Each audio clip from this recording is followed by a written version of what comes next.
quem é do Senhor, venha a mim. Então se juntaram a ele os filhos de Levi. Está lá em Êxodo 32, 26. Êxodo 32, 26. Então, todos aqueles que eram tementes a Deus, que serviam o Senhor, que oravam, que buscavam Deus, que honravam a Deus, vieram para Moisés, do lado de Moisés. E foram mortos aquele dia, a fim de espada, 3.000 homens, ou seja, foram de tenda em tenda, e aqueles que estavam fazendo totalmente contrário àquilo que Deus ordenara, foram mortos a fim de espada. Depois disso, tudo que aconteceu, disse Deus a Moisés, eu não vou mais com vocês. Triste essa notícia, ou seja, eu não estarei mais com a minha presença com vocês. A presença manifesta de Deus, tipo a nuvem durante o dia, a coluna de fogo, o poder de Deus abrindo o mar vermelho, o poder de Deus trazendo pão, trazendo codorniz, abrindo a rocha, ou seja, tudo aquilo que o povo tinha visto acontecer, a presença manifesta do poder de Deus. Deus falou, olha, acabou. Para mim chega, não estou mais com vocês não. Misericórdia, né? Misericórdia. Este povo é povo de duro serviço. Se eu for no meio de vocês, eu vou eliminar esse povo, Moisés. Se eu for no meio, eu não vou aguentar ver esse povo pecando, transgredindo. Ainda mais, ele falou com ele, o meu anjo irá com vocês. Eu vou cumprir a minha promessa. Eu vou dar a vocês a terra que manda leite e mel, e eu vou dar vitória sobre os seus inimigos. Ou seja, Deus fez duas promessas. Deus disse que ia cumprir duas promessas que ele fez. Por isso podemos entender que a maior necessidade da igreja é ter a presença de Deus no seu meio. Sem Deus, nós não vamos vencer os nossos inimigos. Sem Deus, nós vamos ficar à mercê dos nossos inimigos. Vulneráveis, desprotegidos, fracos, e seremos presas fáceis dos nossos inimigos. Romanos 8,31, todo mundo conhece esse versículo. Todo mundo fala, se Deus é por nós, quem será contra nós? Se Deus é por nós, vamos falar todos nós juntos. Se Deus é por nós, quem será contra nós? Mas agora vamos mudar um pouquinho essa frase aqui para ver o que vai acontecer, como vai dar um entendimento de como nós estaríamos, como nós estamos quando Deus não está conosco. Agora, se for ao contrário, se Deus for contra nós, quem será por nós? É muito duro ouvir isso. Se Deus for contra nós, quem será por nós? Não estamos falando da onipresença divina. Deus está em todos os lugares. Ele é onipresente, mas nós estamos falando da presença manifesta do poder de Deus. Porque Ele está em todas as partes. Agora estamos falando da presença manifesta do poder de Deus, da presença do favor de Deus, da presença do deleite de Deus, da presença da glória manifesta de Deus no meio da igreja, do seu povo. Aí é uma diferença. Aí está uma diferença muito grande. Quando Deus não está numa igreja, aquela igreja é fraca. Quando tem tudo, tem um som, tem um prédio suntuoso, tem um prédio magnífico, tem muitas pessoas, mas se Deus não estiver ali, é uma igreja fraca. Podemos ver também até uma igreja de chão batido, de tábua pequenininha, uma igreja pequena, mas quando Deus está ali, ela é poderosa nas regiões celestiais, no mundo espiritual e no reino de Deus. Preste bem atenção nisso. Então, esta é a maior necessidade da igreja. Mas antes é importante dizer que além dessas revelações de Deus, lá atrás, na sarça ardente, A presença manifesta lá na sarça ardente, quando Moisés teve o primeiro encontro com Deus.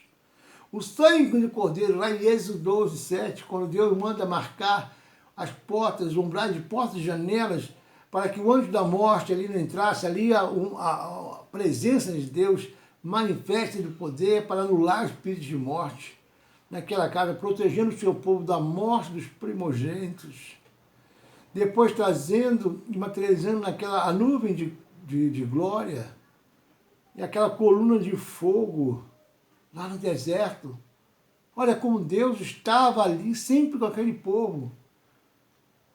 Agora, esta presença foi embora. Foi embora. Por causa do pecado.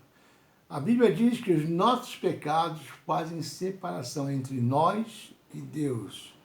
O pecado nos afasta de Deus e afasta Deus de nós. Mas, quando nós honramos a Deus, andamos em espírito e em verdade, na comunhão com Deus, sendo fiel a Deus, clamando, orando e buscando cada dia mais a Deus, nós nos aproximamos de Deus e Ele se achega a nós. E a glória a Deus. Podemos ver isso em Josué capítulo 7. Depois de vencer as muralhas de Jericó, o povo de Deus foi derrotado por um pequeno exército de Ai, uma cidadezinha pequena. Porque tinha um povo pequeno. Porque tinha pecado no meio do povo. Pecado no meio do povo é símbolo de derrota. É sinal de derrota. Preste bem atenção nisso, irmão. Pecado no meio da igreja, sinal de derrota. Pecado no meio de uma família, sinal de derrota. Transgressão numa firma, roubo. Pecado é sinal de derrota. Na vida espiritual de alguém, pecado é sinal de derrota. Deus se afasta, Deus não está com a pessoa. Então, se você quer a presença de Deus, a presença manifesta do poder de Deus, da glória de Deus, tira do meio de nós, do meio da igreja, o pecado. Porque o pecado afasta Deus de nós. Fica misericórdia, Senhor. Misericórdia. Deus falou, olha só, vocês vão guerrear em Jericó. Eu vou dar Jericó na mão de vocês. Mas o ouro e a prata é para a casa do tesouro. O ouro e a prata é para a casa do tesouro. E o que aconteceu? Houve um homem chamado Acã, que ele, quando viu aquelas peças de ouro e de prata em uma capa babilônica, muito bonita, ele pegou para si, escondeu debaixo da sua tenda. Na batalha seguinte, contra o povo de Ai, o exército de Deus foi derrotado por um pequeno povo. Povo pequeno. Saíram correndo. Viraram as costas para os inimigos, saíram fora correndo, porque tinha pecado no meio do povo. Diga, misericórdia, Senhor. A Bíblia diz que Josué rasga as suas vestes, os anciãos se prostram em rosto em terra. Versículo 7, capítulo 7, versículo 10 de Josué. E disse o Senhor a Josué, levanta, Josué. Israel pecou, meu povo pecou, tinha pecado no meio do meu povo, por isso que foram derrotados. Tinha pecado, quando tem pecado, há derrota. Diga, misericórdia, Senhor. Tinha pecado no meio do povo, por isso o povo foi derrotado. O povo de Deus foi derrotado. Transgrediu a aliança que eles tinham ordenado, furtaram e mentiram. Deus disse a Josué, que não estaria mais com eles se o pecado não fosse removido. Josué 7,13. Olha só, se o pecado não for removido da sua vida, da minha vida, da vida da igreja, dentro da sua casa, da sua família, na sua empresa, se o pecado não for removido, vai ter morte, vai ter derrota, vai ter desgraça, vai ter miséria, vai ter destruição. Diga misericórdia, Senhor. Josué e todo Israel tomaram tenda por tenda, e perguntaram, foram e acharam um, chamado Acã, que tinha pecado, transgredido. O pecado de um fez com que, se não me engano, 36 mortos naquela batalha, ainda viraram as costas e saíram correndo dos inimigos. Prata e ouro, capa babilônica, cunha de ouro, seus filhos e suas filhas pegaram tudo que era de Acã, tudo. O que ele tinha roubado, o que ele tinha mentido, que tinha trazido, que era para a casa de Deus, não entregou, escondeu debaixo da sua tenda. Aí pegaram a capa babilônica, a cunha de ouro, seus filhos, suas filhas, seus bois, seus jumentos, suas ovelhas, sua tenda e tudo quanto ele tinha, todo Israel o apedrejaram e os queimaram. Na misericórdia. Pecado traz morte. O pecado traz derrota, destruição. A misericórdia. Quando Elias foi fazer um concerto com aquele povo, desafiando os 450 profetas de Baal, ele teve que consertar o altar, porque não tinha mais altar, o povo de Deus não tinha mais altar para Deus, o único altar que tinha era o altar de Baal, que o povo estava sendo forçado pelo rei, pela Jezabel, a adorar Baal. Nós estamos vivendo um dia difíceis hoje. Está sendo proibido falar glória a Deus. Está sendo censurado falar glória a Deus nas mídias. Saiu aí nas mídias. Está sendo censurado, bloqueado. Quando se fala glória a Deus, é conteúdo proibido. E tem muito mais coisa por vir aí. Nós estamos chegando a um ponto em que a ira de Deus está se acendendo. Nós estamos num momento difícil para a nossa nação, onde muita coisa errada está acontecendo. Opressão, ditadura, não se pode mais falar de Deus, daqui a pouco não se pode mais cultuar Deus. Deus vai dar um basta nisso. Tem uma hora que Deus dá um basta, que é a misericórdia. Já está acontecendo essa hora. Já está acontecendo essa hora. Deus vai dar um basta. De Deus ninguém se escarnece. Quem se levanta contra Deus, ai daquele. Ai daquele. Então, Elias, quando foi mostrar para aquele povo que estava adorando a Baal, ele teve que arrumar um altar para buscar a presença de Deus. Ele levantou o altar para orar a Deus, chamar a Deus e ver, mostrar ao povo quem era o verdadeiro Deus. Quem era o Deus que respondia às orações.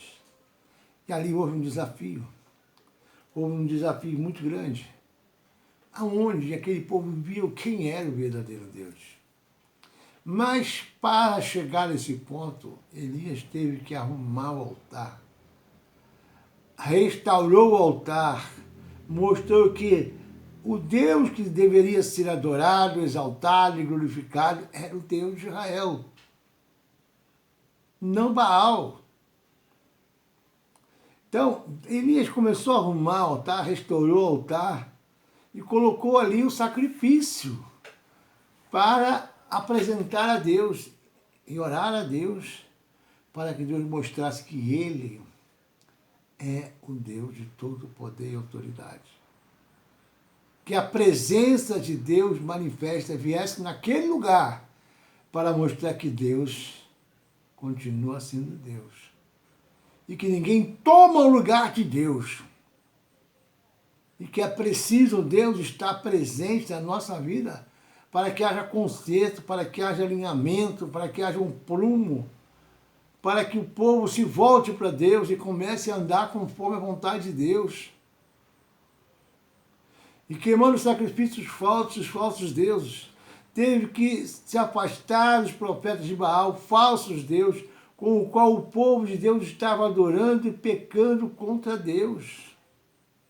Em Êxodo 33, 5, porém, agora tira os atavios. Voltando lá para o texto original que nós lemos, Deus, em Êxodo 33, 5, falou a esse povo, seu povo, agora tira os atavios. Êxodo 33, 5. Deus fala ao povo, olha, agora tira esses atavios. Por quê?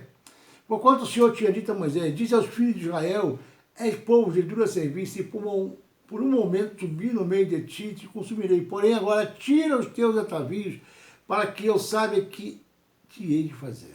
Ou seja, os atavios eram os brincos, as pulseiras, os cordões, os anéis, tudo que era de ouro, que era um contato, que era o símbolo daquilo que eles fizeram, juntaram para fazer um bezerro de ouro. Não é que Deus não se agrada de ver uma mulher enfeitada, não. É porque o ouro que o povo usava foi o símbolo, foi um ponto de ligação para que fizesse aquele bezerro de ouro. O ídolo, um Deus, um falso Deus, que o povo começou a adorar e a festejar e a exaltar. Acendeu a ira de Deus. Porque Deus disse, será que Deus não gosta de mulheres, de brincos, de colar, de pulseiras de ouro? Isto é o que Deus está falando? Não, não tem nada disso.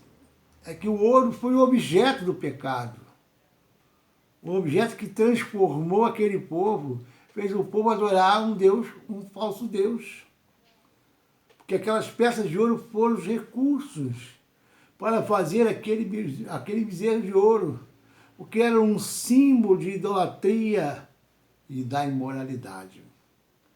Quando o povo se afasta de Deus, a imoralidade entra, o pecado entra, a transgressão entra. Deus fica para segundo, terceiro e quarto plano, e o que começa a agir na vida do homem, da mulher, daquele que o inimigo gosta de usar, que pode usar, que vai usar, é moralidade, o pecado, a transgressão, a iniquidade. Então, Deus quer conduzir seu povo com a sua presença. Mas será que o povo quer a presença de Deus? Misericórdia, né? Agora é a hora de cada um de nós examinar o coração que você está fazendo, que nós estamos fazendo. O que tem afastado Deus de nós, o que nós temos nos afastado, como, por que nós temos afastado de Deus? O que tem entristecido o Espírito Santo de Deus, que tem apagado a presença de Deus em nossas vidas. E você, em mim, em nós. Começa por mim, Senhor, a revelar. Começa por mim, Senhor.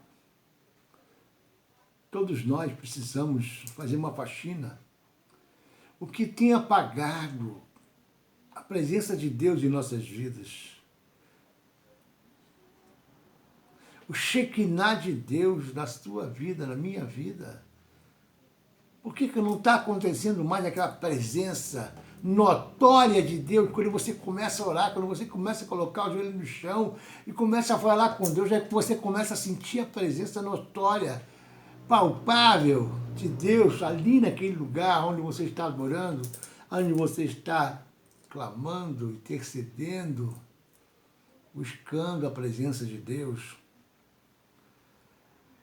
Nós precisamos ter a coragem de romper e abandonar e tirar da nossa vida tudo aquilo que nos afasta de Deus. Fazer uma limpeza, uma faxina.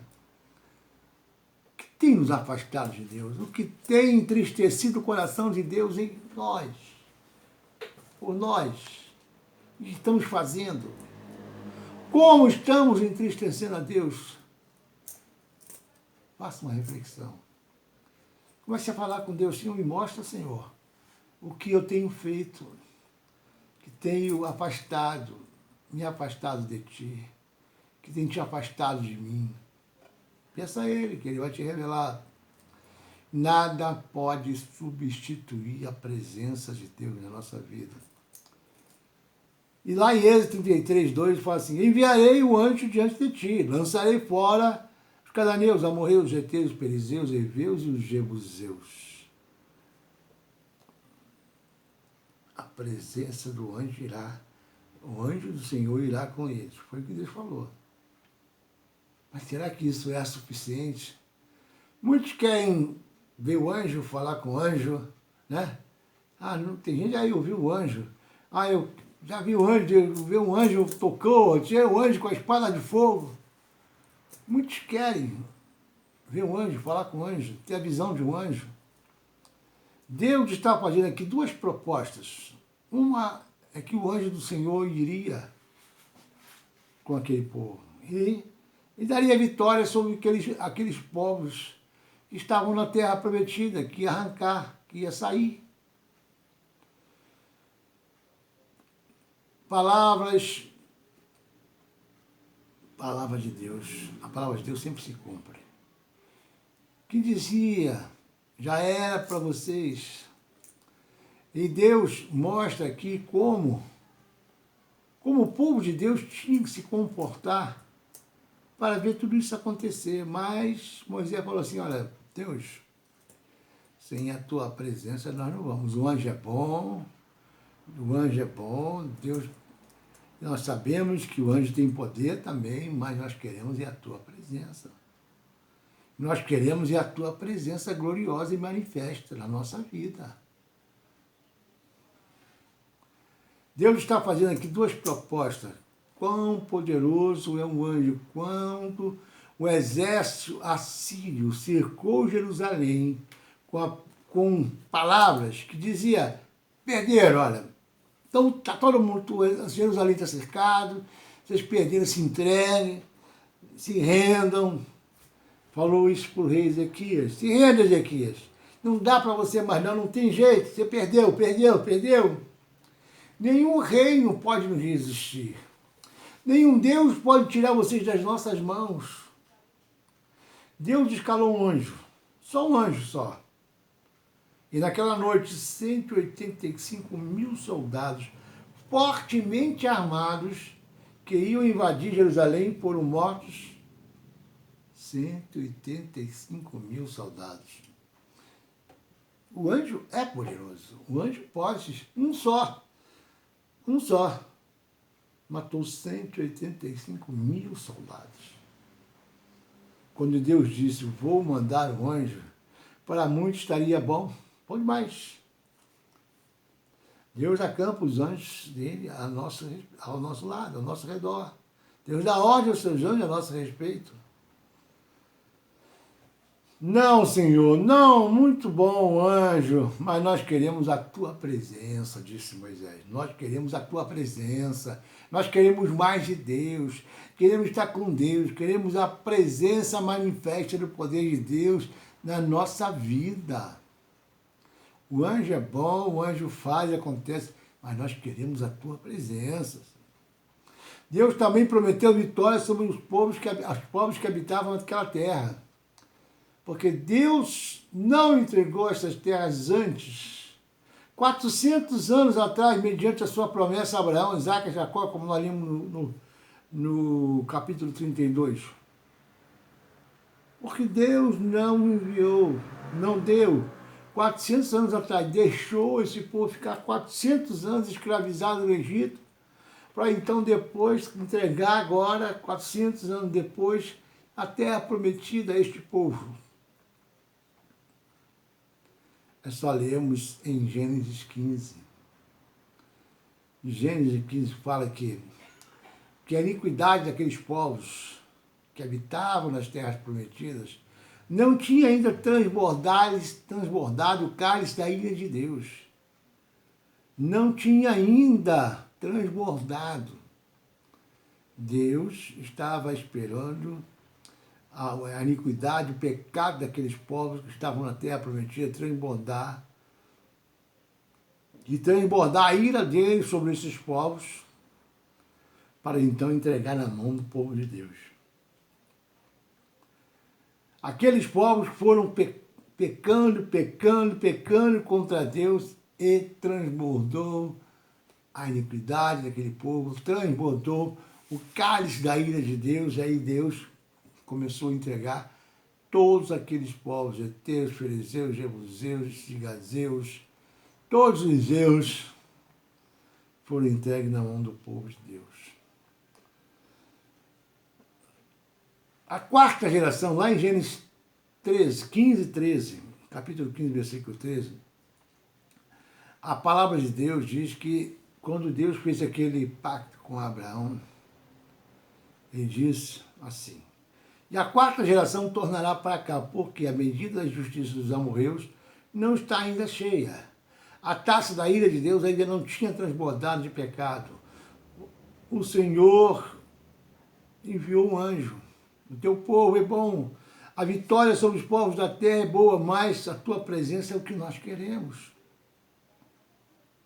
Então, aquele povo tinha uma promessa lá atrás, que foi feita a Abraão, e ele disse, olha, vocês vão peregrinar, lá em Gênesis 15, 14, vocês vão peregrinar e vão ser escravizados por um povo, mas depois vocês vão sair com riquezas, e a quarta geração de vocês vão tomar posse da terra prometida. Engraçado, é interessante, é forte quando nós vemos a Bíblia se testificando, cumprindo tudo aquilo que foi escrito lá atrás, e a Bíblia lá na frente mostra que Deus prometeu, ele está cumprindo ali. Em Êxodo 33. Foi prometido lá em Gênesis 15. Em Gênesis 15, foi prometido que Abraão, Isaac e Jacó, a descendência deles, iriam passar 400 anos peregrinando como escravos numa terra que seria dominada por povos de servidão. Mas quando sairia com riquezas. E a quarta geração tomaria posse dessa terra prometida. E se cumpriu aqui em Gênesis, em Êxodo 33. E se cumpriu, está se cumprindo ali. O que nós precisamos? A presença do Senhor. Olha, se nós tivermos dinheiro e prosperidade, tivermos sucesso profissional, posição social, conquistas humanas, nada disso tem pleno valor para nós se Deus não estiver conosco, a presença dele, a glória dele. Isto é, nós precisamos e queremos buscar de volta a presença de Deus na nossa vida. Nós precisamos da presença de Deus. Que sem a presença de Deus não vamos a lugar nenhum. Moisés sempre costumeiramente buscava a presença de Deus. É o que nós precisamos aprender com esta palavra. Precisamos estar sempre buscando a presença de Deus em nós. A presença de Deus na nossa casa, a presença de Deus na nossa família, a presença de Deus na nossa igreja, a presença de Deus aonde nós estivermos. Precisamos da presença de Deus. Deus vai enviar anjo? Amém. Deus vai enviar livramento? Amém. Mas o que não pode faltar na nossa vida é a presença de Deus. Vamos orar por causa disso? Pai, em nome de Jesus, nós oramos agora, Senhor, clamando pelo Teu nome, clamando pelo Teu santo e poderoso nome, para que venha sobre nós, em nós, a Tua presença, Senhor, a Tua presença gloriosa. Eu te peço agora, Senhor, que a Tua presença seja a fome de cada um que está ouvindo e participando agora desta live. Que a presença de Deus seja, Senhor, que cada um vai buscar dia após dia, para que o Shekinah de Deus, a presença manifesta do poder de Deus apareça, opere, transforme, venha trazer vida, vida em abundância, vida de glória, de vitória, vida eterna, vida que Deus quer para nós, a vida que Deus prometeu para nós, a vida em comunhão com Ele, que Ele quer de cada um de nós, Ele quer estar conosco. Pai, em nome de Jesus, opera, Senhor, opera conforme o Teu amor, a Tua graça e misericórdia, para que nós possamos viver cada dia mais a Tua presença em nós, que possamos refletir a Tua presença. Se Tu estás conosco, Senhor, nós vamos refletir a Tua presença, vamos exalar a Tua presença, vamos ver o poder manifesto da glória de Deus em nós por causa da Tua presença em nós.